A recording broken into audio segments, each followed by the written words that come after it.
Hello everyone, this is Dipanjali and I welcome you all on my YouTube channel Study Remedia। बच्चों हम लोग class 9th की biology का chapter first discuss कर रहे हैं the fundamental unit of life and that is cell. Previous videos में हम लोगों ने देखा सेल की डिस्कवरी के बारे में, देखा कि सेल बेसिक यूनिट होती है हमारी बॉडी की, यानी हमारी बॉडी का बनना या पूरा जो मल्टी सेलुलर ऑर्गेनिज्म हो या यूनिसेलुलर ऑर्गेनिज्म हो, उनकी बॉडी की बेसिक यूनिट, स्टार्टिंग वाली यूनिट होती है सेल। तो हम लोगों ने देखा कि सेल के बेसिकली 3 मेन पार्ट होते हैं। सबसे आउटर में होता है सेल मेम्ब्रेन और उसके भी आउटर में होगा सेल वॉल अगर प्लांट या एल्गी की बात करें। मिडल में यानी सेंटर में लोकेटेड होता है न्यूक्लियस और न्यूक्लियस और सेल मेम्ब्रेन के बीच के पार्ट को कहा जाता है साइटोप्लाज्म। तो प्रीवियस वीडियोस में हम लोगों ने सेल मेम्ब्रेन, न्यूक्लियस और साइटोप्लाज्म को पढ़ा है। ये भी पढ़ा कि साइटोप्लाज्म का एक्वस पार्ट कहलाता है साइटोसोल, जिसमें बहुत सारे ऑर्गेनल्स होते हैं जैसे माइटोकॉन्ड्रिया, राइबोसोम्स, लाइसोसोम्स, इसी तरह के बहुत सारे सेल ऑर्गेनल्स होते हैं। तो आज हम लोग उन्हीं सेल ऑर्गेनल्स को पढ़ेंगे। तो सबसे पहले हम जो स्टार्ट करेंगे वो है एंडोप्लाज्मिक रेटिकुलम, जिसको शॉर्ट में ER बोला जाता है। इसकी डिस्कवरी की थी पोर्टर ने और थॉमसन ने, इन दोनों ने मिलकर इसको डिस्कवर किया था।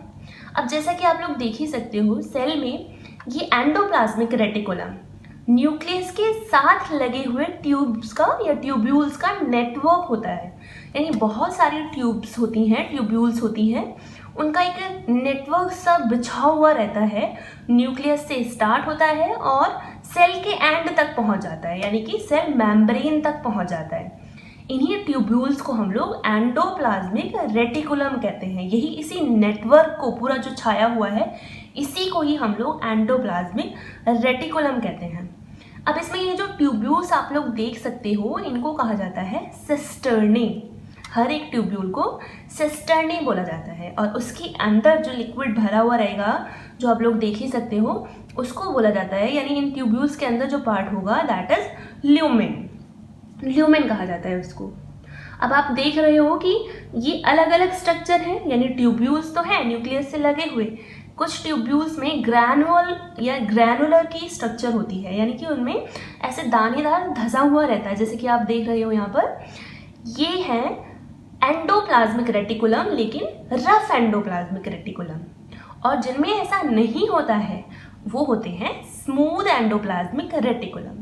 तो हम लोग इन्हीं के बेस पर, ये जो ग्रैनुलर स्ट्रक्चर आप लोग देख रहे हो, इन्हीं के बेस पर हम लोग एंडोप्लाज्मिक रेटिकुलम को डिवाइड करते हैं, यानी उनके टाइप्स को देखते हैं। तो ये 2 टाइप की होती है। कौन कौन से? एक रफ एंडोप्लाज्मिक रेटिकुलम, जिस पर ये दानेदार स्ट्रक्चर मौजूद होती है, और दूसरा स्मूथ एंडोप्लाज्मिक रेटिकुलम, जिस पर कोई भी ऐसा ग्रैनुलर स्ट्रक्चर नहीं होती है। तो एक्चुअल में ये जो रफ स्ट्रक्चर बना रहा है इसको, ये जो धंसा हुआ है, एक्चुअल में है क्या? ये राइबोसोम्स होते हैं जो प्रोटीन को सिंथेसाइज करने में हेल्प करते हैं। तो इसी की वजह से ये रफली स्ट्रक्चर शो करते हैं। और इधर अगर स्मूथ की बात करें तो इन पर कोई राइबोसोम नहीं होता। Smooth endoplasmic reticulum basically lipid यानी फैट को बनाता है। जो हम लोग न्यूट्रिएंट्स देखते हैं ना, लिपिड या फैट, उसी को ये सिंथेसाइज करता है।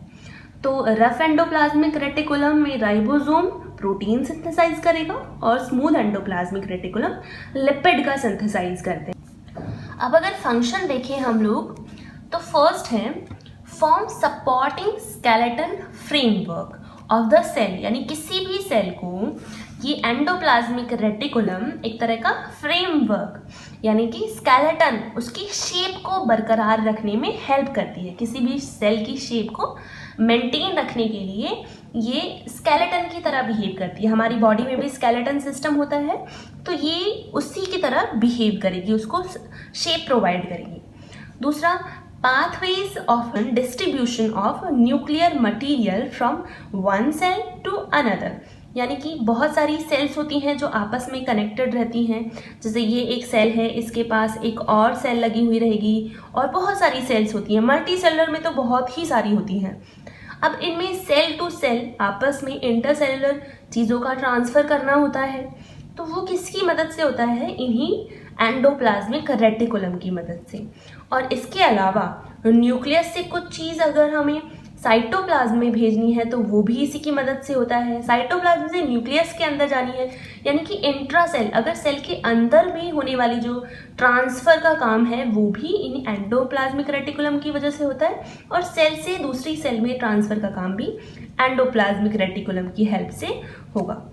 नेक्स्ट है, अलग अलग टाइप्स हमने पढ़े हैं, स्मूथ एंडोप्लाज्मिक रेटिकुलम और रफ एंडोप्लाज्मिक रेटिकुलम। स्मूथ का काम होता है एंजाइम्स वगैरह को फॉर्म करना, यानी स्पेसिफिक एंजाइम्स होते हैं जिनको स्मूथ एंडोप्लाज्मिक रेटिकुलम बनाती है। बहुत सारे फैट्स होते हैं, स्टेरॉइड्स होते हैं, हार्मोन्स और कोलेस्ट्रॉल वगैरह, तो ये कहाँ बनते हैं, वो यहीं in smooth endoplasmic reticulum form करती है, उनको सिंथेसाइज करती है। और रफ एंडोप्लाज्मिक रेटिकुलम पे जैसे कि हमने बताया राइबोसोम होंगे तो प्रोटीन को सिंथेसाइज करेंगे, तो ये रफ एंडोप्लाज्मिक रेटिकुलम अपने सरफेस पर बने हुए प्रोटीन को ट्रांसफ़र करेगा, जहाँ भी उस प्रोटीन की नीड होगी वहाँ पर उस प्रोटीन को ट्रांसफ़र कर देगा। अब कुछ स्पेसिफिक फंक्शंस देख लेते हैं स्मूथ एंडोप्लाज्मिक रेटिकुलम और रफ एंडोप्लाज्मिक रेटिकुलम के। तो smooth endoplasmic reticulum of liver of vertebrates, यानी जितने भी वर्टिब्रेट्स होते हैं, वर्टिब्रेट्स यानी जिनमें बैकबोन मौजूद होती है, यानी रीढ़ की हड्डी, तो उनमें स्मूथ एंडोप्लाज्मिक रेटिकुलम जो होगी लिवर की, वो डिटॉक्सिफिकेशन का काम करती है। यानी अगर बॉडी में किसी तरह से कोई टॉक्सिक मटेरियल एंटर हो गया है, पॉइजनस मटेरियल एंटर हो गया है, तो उसको निकालने का काम करता है ये स्मूथ एंडोप्लाज्मिक रेटिकुलम, जो कि वर्टिब्रेट्स की लिवर में मौजूद होता है, क्योंकि वहाँ से वो क्लीन होगा। तो जैसे कई सारे हम लोग फूड मटेरियल लेते हैं, फूड कहाँ से, एग्रीकल्चर से मिलता है। एग्रीकल्चर करते वक्त में बहुत सारे इंसेक्टिसाइड्स भी डाले जाते हैं, डीटीटी वगैरह का छिड़काव किया जाता है। और एनवायरनमेंट में भी बहुत सारे पॉल्यूटेंट वगैरह होते हैं, पेट्रोलियम प्रोडक्ट वगैरह होते हैं। तो अगर वो किसी तरह से हमारी बॉडी में एंटर हो गए हैं, वर्टिब्रेट्स की बॉडी में एंटर हो गए हैं, तो उनको निकालने का काम किसका होगा, ये लिवर की स्मूथ एंडोप्लाज्मिक रेटिकुलम का, ये उसको डिटॉक्सिफिकेशन करेंगे। Next is smooth endoplasmic reticulum formation करती है ग्लाइकोलिपिड्स का, फॉस्फोलिपिड्स का एंड कोलेस्ट्रॉल का, यानी इन 3 चीज़ों को ये स्मूथ एंडोप्लाज्मिक फॉर्म करती है। अब ये जितने भी ग्लाइकोलिपिड हैं, अभी हम लोगों ने पहले भी पढ़ा कि लिपिड का फॉर्मेशन स्मूथ एंडोप्लाज्मिक रेटिकुलम पर होता है, फॉस्फोलिपिड्स हैं, कोलेस्ट्रॉल हैं, ये बनाते हैं प्लाज्मा मेम्ब्रेन या सेल मेम्ब्रेन को। अभी हम लोगों ने देखा सबसे ऊपर वाली जो लेयर होती है उसको फॉर्म करने में ये हेल्प करते हैं। Now next is synthesis steroid hormone like estrogen, testosterone and cortisol। ये स्मूथ एंडोप्लाज्मिक रेटिकुलम हार्मोन के फॉर्मेशन में भी हेल्प करती है, हार्मोन्स को भी बनाते हैं। जैसे कुछ स्पेसिफिक हार्मोन्स कौन से हैं, एस्ट्रोजन जो कि फीमेल हार्मोन होता है, टेस्टोस्टेरोन मेल में होता है, और कॉर्टिसोल जो कि मेटाबॉलिक एक्टिविटीज़ को करने में हेल्प करता है। तो ये तीनों हार्मोन भी ये स्मूथ एंडोप्लाज्मिक रेटिकुलम पर ही फॉर्म होते हैं। अब कुछ एंजाइम्स भी, एंजाइम्स क्या होते हैं, एक्चुअल में प्रोटीन होते हैं, और प्रोटीन कहाँ पर बनी है, रफ एंडोप्लाज्मिक रेटिकुलम पर मौजूद राइबोसोम्स के थ्रू। तो वो एंजाइम्स भी एंडोप्लाज्मिक रेटिकुलम पर ही बनाते हैं। अब कुछ एंजाइम का जैसे मैं एग्जांपल दूं, डाइजेस्टिव हाइड्रोलिटिक जो कि लाइजोसोम में प्रेजेंट रहता है। तो लाइजोसोम जो कि मैंने बताया आप लोगों को किस तरह की स्ट्रक्चर होती है लाइजोसोम की, इनमें एक एंजाइम फिल्ड रहता है जिसको क्या बोला जाता है, डाइजेस्टिव हाइड्रोलिटिक एंजाइम। तो उसका काम होता है सुसाइडल बैग की तरह या डाइजेस्टिव बैग की तरह, उसे बोला भी वही जाता है। क्यों, क्योंकि वो इनसॉल्यूबल वेस्ट को डिसॉल्व करता है, उसको हटाता है। तो ये कहाँ बनते हैं, ये एंडोप्लाज्मिक रेटिकुलम में, यानी लाइजोसोम के अंदर मौजूद एंजाइम जो कि डाइजेस्ट करने का काम करता है चीज़ों को, इनसॉल्यूबल वेस्ट को, उसका फॉर्मेशन एक्चुअल में कहाँ होता है, एंडोप्लाज्मिक रेटिकुलम पर। तो एंजाइम्स जो कि प्रोटीन होते हैं वो भी एंडोप्लाज्मिक रेटिकुलम पर ही फॉर्म होते हैं। Now next is formation of plasma membrane. जैसा कि अभी हमने पहले भी बताया, इन चीज़ों का ज़रूरत पड़ती है, लिपिड की, प्रोटीन की, इन सब की ज़रूरत पड़ती है प्लाज्मा मेम्ब्रेन को फॉर्म करने के लिए। तो ये भी smooth endoplasmic reticulum, rough endoplasmic reticulum पर ही फॉर्म होता है। और प्लाज्मा मेम्ब्रेन बनने की इस प्रोसेस को कहा जाता है मेम्ब्रेन बायोजेनेसिस। तो इसमें दो चीज़ों की मेनली ज़रूरत पड़ती है प्लाज्मा मेम्ब्रेन के बनाने में, प्रोटीन की, तो वो तो मिल जाएगा रफ एंडोप्लाज्मिक रेटिकुलम पर जो मौजूद है राइबोसोम, वो बना देंगे प्रोटीन, और लिपिड की, तो लिपिड कहाँ से बनेंगी, स्मूथ एंडोप्लाज्मिक रेटिकुलम पर। तो दोनों ही मिलकर प्लाज्मा मेम्ब्रेन को फॉर्म करते हैं। तो प्रोसेस कैसे होती है, रफ एंडोप्लाज्मिक रेटिकुलम से प्रोटीन, स्मूथ एंडोप्लाज्मिक रेटिकुलम से लिपिड, और भी बहुत सारी चीज़ें होती हैं लेकिन मेन इनका ही रोल है। तो दोनों आपस में गोल्जी अपरेटस के थ्रू वेसिकल्स में जाती हैं और फिर वो प्लाज्मा मेम्ब्रेन बनाती है। गोल्जी अपरेटस हम आगे आने वाली वीडियोज में पढ़ेंगे। And final one is secretory protein, यानी ये endoplasmic reticulum, rough endoplasmic reticulum, ये कुछ सिक्रीटरी प्रोटीन भी बनाते हैं, यानी कि जो जिनका सिक्रीशन होना है, जो निकलना है सेल के बाहर, ताकि वो सेल से आउटर मीडियम में पहुंचाई जा सके। जैसे डाइजेस्टिव एंजाइम्स वगैरह होते हैं, हार्मोन्स जैसा कि अभी हमने बताया, और म्यूकस वगैरह, तो ये सिक्रीट हो जाती है, बनती है सेल के अंदर, लेकिन वो सेल के बाहर भेज दी जाती है ताकि वो अपना फंक्शन परफॉर्म कर सके। नेक्स्ट अगर राइबोसोम्स की बात करें तो इनकी डिस्कवरी की थी जॉर्ज ई पैलेड ने। अब ये होते कैसे हैं, ये डेंस होते हैं, स्फेरिकल होते हैं और ग्रैनुलर पार्टिकल्स हैं। मोस्टली हम लोग पढ़ ही चुके हैं अभी, एंडोप्लाज्मिक रेटिकुलम पर मौजूद होते हैं या फिर ऐसे ही साइटोसोल में पड़े हुए रहते हैं। मैंने साइटोसोल बताया आप लोगों को, यानी जो सेल के और न्यूक्लियस, सेल मेम्ब्रेन और न्यूक्लियस के बीच वाला पार्ट होता है उसे साइटोप्लाज्म कहते हैं, और उसी का ही एक्वस पार्ट होगा साइटोसोल।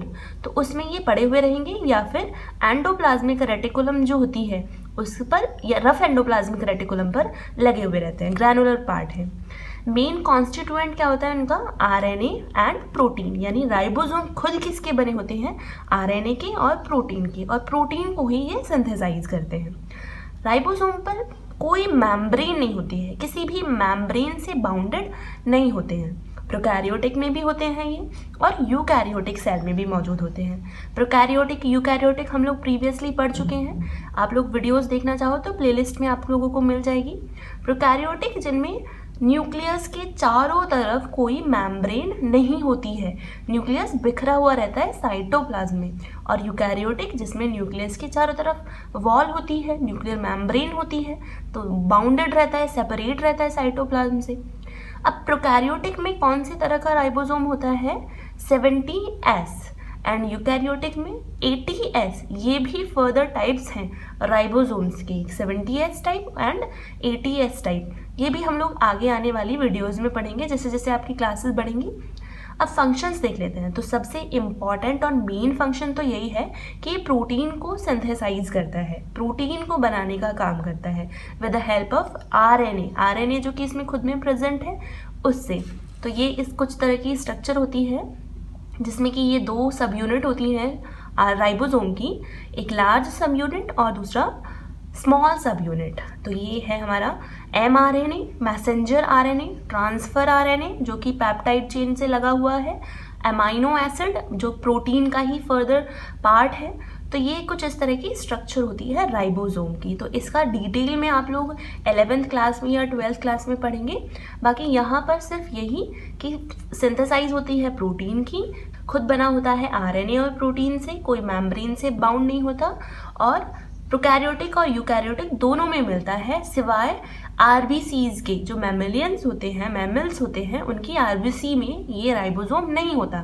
बाकी जितनी भी सेल होती हैं सब में मौजूद होता है। तो आई होप आप लोगों को आज का टॉपिक समझ में आया होगा, और टॉपिक से रिलेटिव अगर कोई भी प्रॉब्लम हो तो मुझे कमेंट बॉक्स में ज़रूर बताएं।